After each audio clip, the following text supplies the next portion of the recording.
நேயர்களுக்கு என் அன்பான வணக்கம். நான் உங்கள் அட்சய லக்ன பத்ததி ஜோதிடர் மோனிகா ராஜ்கமல், சேலம் மாவட்டத்தில் இருந்து. இந்த வீடியோ பதிவில் நம்ம பார்க்க இருக்கிற நட்சத்திரமானது ரேவதி நட்சத்திரம். 27வது நட்சத்திரம் ஆகிய ரேவதி நட்சத்திரம் புதன் பகவானுடைய நட்சத்திரம்னு சொல்லலாம். ஸோ இந்த ரேவதி நட்சத்திரத்துக்குரிய பொருத்தமான தொழில்கள் என்னென்ன, இந்த நட்சத்திரத்துக்குரிய பரிகார ஸ்தலம் எங்க இருக்கு, வணங்க வேண்டிய தெய்வம் யாரு, நீங்க தானமாக செய்யக்கூடிய பொருட்கள் என்ன, ஸோ இந்த விஷயங்களை தான் இந்த வீடியோ பதிவில் நம்ம பார்க்க இருக்கிறோம். முதல்ல பார்த்தோம்னா, இந்த ரேவதி நட்சத்திரத்து உங்களுடைய அட்சய லக்ன பத்ததி, அதாவது ஏஎல்பி லக்னத்துல சென்றாலோ அல்லது சந்திரன் நின்ற இடத்துல இந்த ரேவதி நட்சத்திரம் வந்தாலோ, உங்களுடைய 10ஆம் இடம் என்று சொல்லக்கூடிய தொழில் ஸ்தானத்துல இந்த ரேவதி நட்சத்திரம் வந்தாலோ கண்டிப்பாக நான் சொல்லக்கூடிய அனைத்து தொழில்களுமே பொருத்தமானவை என்று சொல்லலாம்.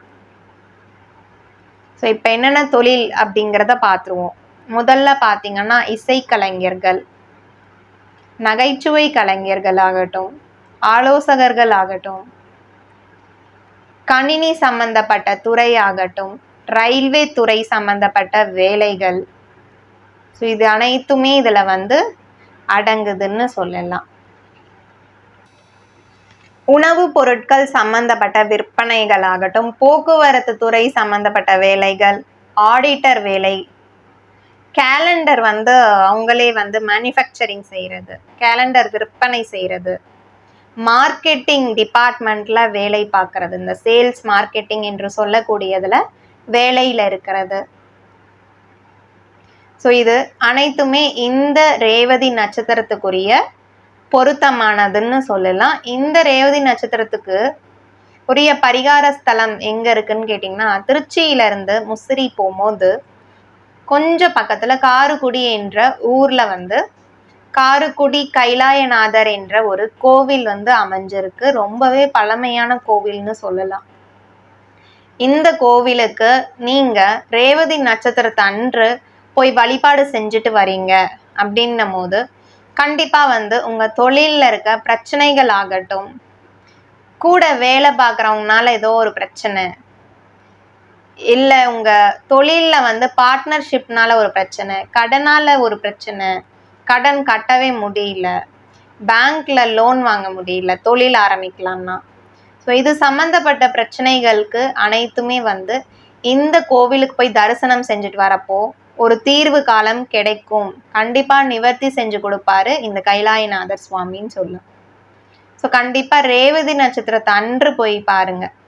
உங்களுடைய தொழில் ஸ்தானத்துல ரேவதி நட்சத்திரம் போகுதான்னு பாருங்க.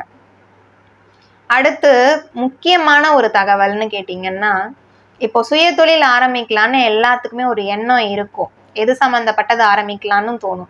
ஸோ அவங்களுடைய ஜாதகத்தை சுயதொழில் ஆரம்பிக்கிறதுக்கு முன்னாடி ஒரு ஜோதிடர்கிட்ட போய் ஆலோசனை கேட்ட அப்புறம் ஸ்டார்ட் பண்ணுங்க.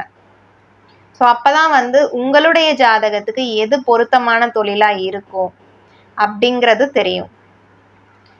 ஸோ பாரம்பரிய முறை ஜோதிடரா பல வருடங்களாக ஜாதகம் பார்த்துட்டு வந்துட்டு இருக்கேன்.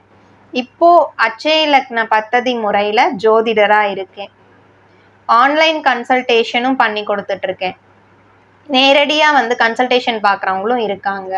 உங்களுக்கு ஆன்லைன் கன்சல்டேஷன் தேவைப்பட்டுச்சுன்னா ஸ்க்ரீன்ல இருக்க என்னுடைய காண்டாக்ட் நம்பருக்கு கால் பண்ணி தகுந்த கட்டணம் செலுத்திவிட்டு நீங்க உங்களுடைய அப்பாயின்மெண்ட்டை ஃபிக்ஸ் பண்ணிக்கலாம். நேரடியாக வரணும்னா சேம் காண்டாக்ட் நம்பர் கால் பண்ணுங்க, அப்பாயின்மெண்ட் வாங்கிட்டு நீங்க நேரில் ஜாதகம் பார்த்து கொள்ளலாம்.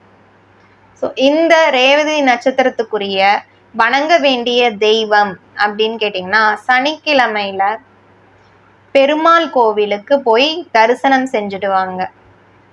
துளசி மாலை வாங்கி கொண்டு போனீங்கன்னா இன்னும் சிறப்பாக இருக்கும்.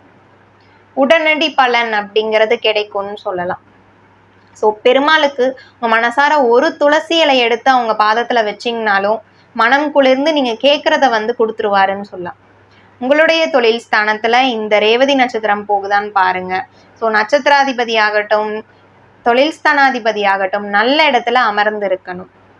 ஸோ அப்பதான் நான் சொன்ன அந்த தொழில்கள் அனைத்துமே சிறப்பான முறைய உங்களுக்கு தொழில் விருத்தி அடையக்கூடும்னு சொல்லலாம். நீங்க தானம் செய்யக்கூடிய பொருள் அப்படின்னு கேட்டீங்கன்னா பச்சை பயிறு. ஸோ பச்சை பயிரை தாராளமாக இல்லாதவங்களுக்கு தானமாக கொடுங்க. இல்ல கோவிலுக்கு வர பக்தர்களுக்கு நீங்க தானமாக கூட கொடுக்கலாம். நன்றி, வணக்கம்.